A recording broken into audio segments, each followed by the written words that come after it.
Hello and welcome to Leon for the first of our FIFA Women's World Cup podcasts with me, Sam Shepherd, editor of the Tigresses Matchday programme, and programme writer Darren Shepherd.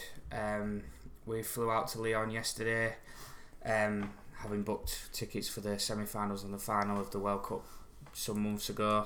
We were lucky enough that England got through to the semi-finals, but as you probably all know, the result didn't go the way we wanted. But just a bit to chat first, the whole experience, the venue, it was just absolutely fantastic, I thought. And for 50 odd thousand people to be watching a Women's World Cup semi-final shows how far it's come in a short space of time. Yes, I'm not just the stadium, but the transport links and everything, and the ease of getting to the ground from where everyone is, and even more so getting people out the ground after the game. It was seamless, and everyone was away from the ground. But the atmosphere, we was heavily outnumbered by the Americans where we were sat, but the whole atmosphere was fun, happy, exciting, draining, emotional. But to be at a World Cup semi-final with your team in it certainly brings the emotions out, and I think we had more than enough chances to win the game. We just let probably the best women's football team in the world get away with one last night. Yeah, I have to agree. I mean, you talk about emotions. We're now well and truly part of the England Heartbreak Club at World Cups and major tournaments, going out in a semi-final. Like we were discussing last night, the game seemed to have a bit of everything, and obviously an England missed penalty, which is just sort of par for the course. But looking at the game in general, Phil Neville made a few changes last night. He brought Beth Mead back into the side, who played on the left wing, and she was a real influence, especially in the first half. And she was a real outlet for England early on, especially. Yeah, I think she was our best outlet. She was finding space on the left, and the Americans couldn't seem to cope with her. And when we found the ball, by and large, her delivery into the box was really good. There was one corner that was a bit poor, but that was the outlet we needed, and we seemed to go away from that bit in the second half. She seemed slightly anonymous, but I think she played really well. The old teams did, to be fair. There was maybe we've had better performances from some of the team, but I think Jill Scott in the midfield was outstanding again. Ran her blood to water. Ellen White is just like the Harry Kane of the women's game. Give her a chance, and a goal she's got in the first half was class. And I mentioned to Sam at the game, the one near the end where she slid in and just missed, reminded me of Gaza in '96 against the Germans. It just seemed to be one of them nights where I think we knew something was going to happen. And what spoiled it for me was when White's goal was called for offside, which was basically the size of her toe. Sam and I jumped up euphoric like every England fan in the stadium did. And for the 2 minutes, 3 minutes that you're waiting, it takes all the euphoria away from that excitement. I mean, you mentioned the England men's team and the disappointment we've had over the years, but there was still always that excitement there, and it wasn't taken away from you by someone sat remotely looking at a TV screen. And then from our euphoria surrounded by the Americans was their delirium when it was cancelled. It sort of like sanitised the game in a way. Yeah, it's been a big talking point this World Cup, especially for some reason it seemed to work a lot more seamlessly, in my opinion, at the Men's World Cup last year than it has at this World Cup this year. I mean, we'll have to be fair, we had both sides of the VAR argument. You know, Ellen White screamed for the penalty, and the referee took a good 5 minutes in the end, but eventually England were awarded the penalty that Steph Houghton went on to miss. But yeah, the whole thing of basically not being able to know whether you can celebrate a goal or not, we just, we felt stupid sat there last night when the referee then decides that it's not a goal, and it's just taking the emotion away from football, which was, the whole sort of unique selling point of football to fans in a lot of ways, the drama and everything, and it's just sanitising it a bit. But looking at the game as a whole, America took the lead 10 minutes in. Kristen Press getting on the end of a brilliant cross from the right wing. Demi Stokes struggled a little bit in the first half, especially to cope with their wingers, but it was just a brilliant header. Clinical finish, Sam. A brilliant cross, and Prescott on the end of it and powered the header in. I mean, Carly Telford had a really good game and made some fantastic saves early on, but I think that's one of them where the best goalies in the world wouldn't have got to. It was pinpoint, it was powerful, and it was in before she could see it, really. Yeah, but to be fair, America do try and hit teams early, and they did just that to England last night, and England did well to weather the storm, and it didn't take them long. Just 9 minutes later, Ellen White scored a 6th goal of the tournament, getting on the end of an absolutely brilliant cross from the left by Beth Mead, and she got a toe end on it and put it beyond the keeper and into the side netting and in the net, and England were back on terms. And at that point, England were really, I felt, dominating the game. They played a lot of good football, but again, the Americans just showed their clinical nature, and in the 31st minute, they took the lead again through Morgan. This time, another header, but from across from the left. Yeah, you saw that sort of goal coming a couple of minutes earlier. So I mentioned it to when we was watching the game. We was dithering in and around our own 18 box sometimes, where it just needs to be cleared into midfield. We eventually cleared it, and it dropped to the American centre back. I can't remember her name. I'm sorry, but she hit a pass 50-60 yards out to the wing, straight onto the boat with the girl, and a cross was just converted fantastically by Alex Morgan, who, given any space in the box, will attack a ball and score like that. Yeah, and I mean, I've not seen support like that for a women's player ever. I mean, you talk about Messi and Ronaldo in the men's game. I mean, the amount of Morgan shirts I saw last night from American fans, she's just absolutely idolised by them. The American team, it just shows you how, when a team is on parity and maybe even more popular in their own country, how people travel in the thousands. I mean, we took an hour and a half flight from Luton to get here, but of that stadium, I would probably say a good 35,000 of them was American people, and we discussed it, saying maybe because they've nearly always got to the semi-finals and finals, their fans have taken a risk and come over and made a holiday of it. But the travelling support to come from America itself, even the East Coast, is an 8-hour flight. So we had accents and people from all over the world. There was people on our flight from San Diego who's travelling around Europe and decided to go to the game. So it shows you what the women's game can be done when it's pushed properly, and when it is more on equality in America, is that they are the main team, and Alex Morgan is basically, she's an icon in women's football, and especially in America, she's a goddess to all them fans around us. It's just a shame that we were sort of like the enclave of maybe 3 or 4 sat within 3,000 or 4,000.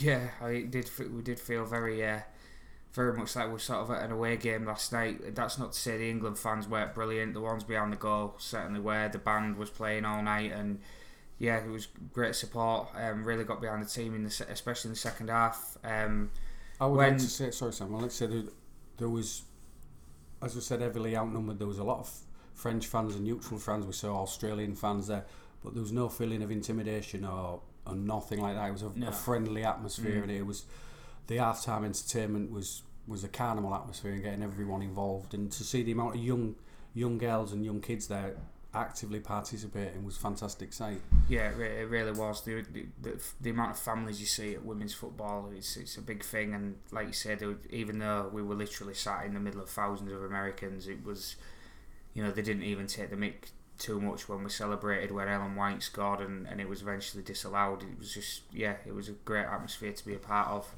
At an amazing stadium. Our first visit to the Groupama Stadium in Lyon, and it's certainly fit to host such an occasion.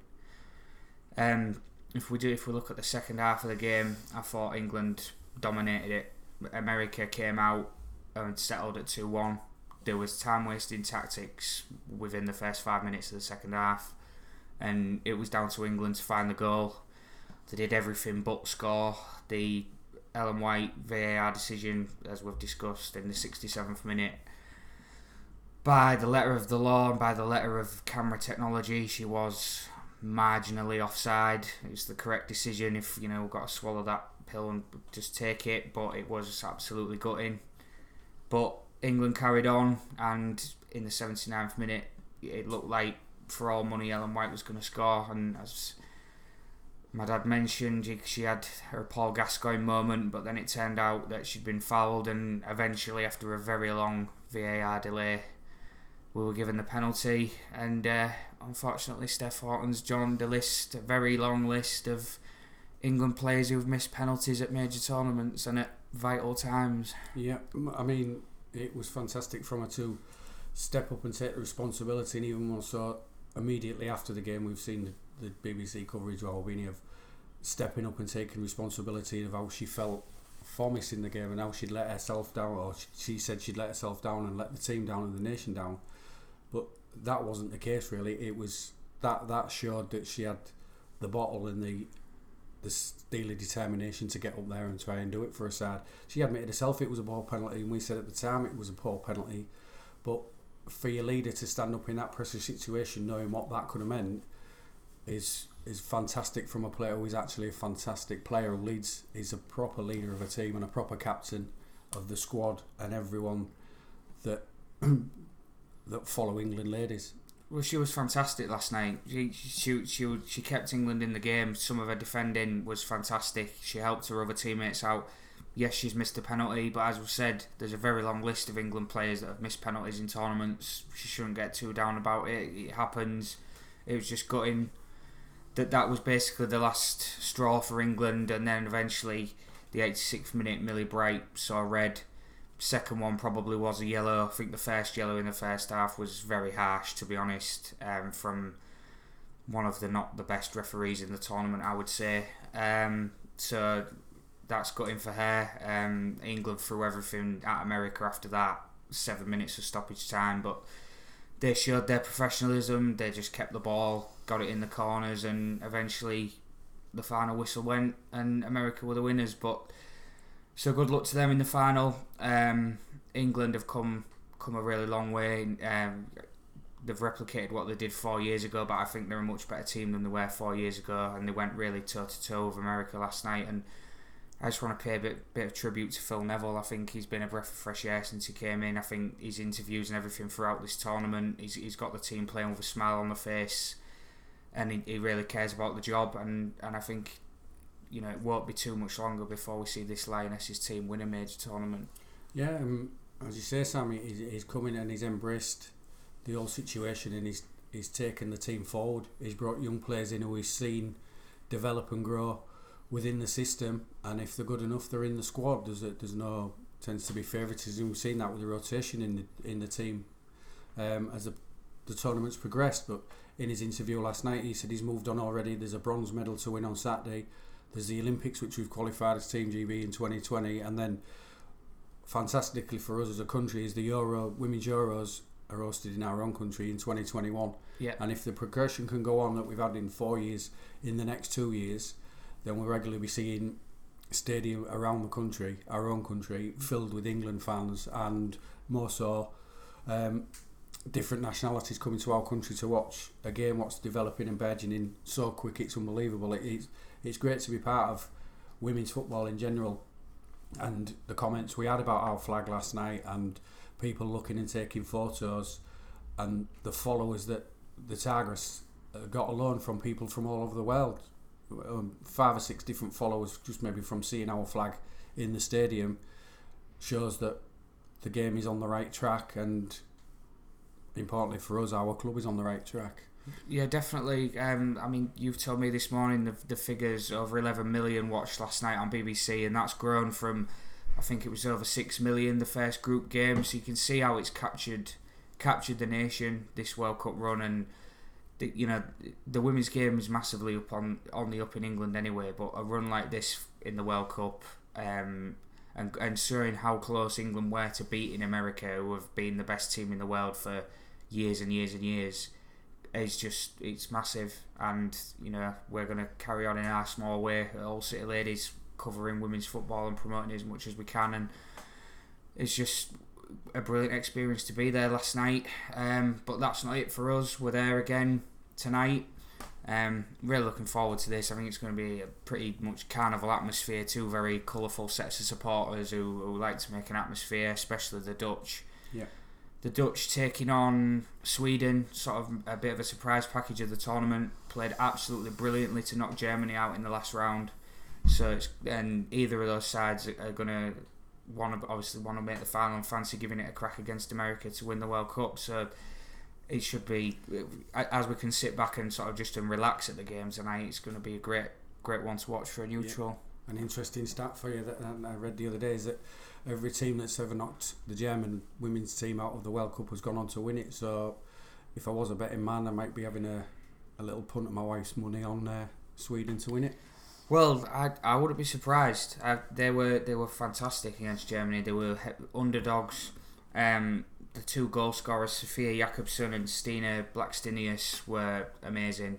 Germany couldn't deal with them, and anyone who knocks Germany out of any major tournament, men's, women's, we know it's a massive thing because the Germans always come, they always turn up, and yeah, they were class. Holland got away with one a little bit, I felt, against Japan earlier in the tournament. Japan were brilliant, but couldn't put the ball in the net. But the difference there is Holland do have a real goal scoring threat in Miedema, the Arsenal player, who's incredibly the record goal scorer for Holland at just 22 years of age. Yeah, I mean, it shows the class, and you look through the side and Miedema and then Lika Martens, who is a genuine world-class star in the women's game. So it should be a fantastic game to watch. But I mean, we didn't get chances to get to the fan zone because we didn't arrive our late afternoon, but we'll be popping down there this afternoon to join the Dutch and the Swedish party before we can go and relax and, as you say, watch the game without any pressure of being an England fan and probably knowing what's happening at the end of the game. Yeah, I know. We might grow our fingernails back today because we don't have to bite them off like we were last night. They really put us through the ringer, as every England team does. But no, it was a great experience, even despite the result, and we hope this can be a catalyst for big things to come for the Lionesses and women's football across the country in general. Look out for us on Twitter, Facebook throughout today, and of course the final on Sunday, which we will also be at. We'll be continuing coverage and getting the Hull City Ladies flag out there as much as possible throughout the rest of this World Cup. So thanks for watching, and we'll see you soon.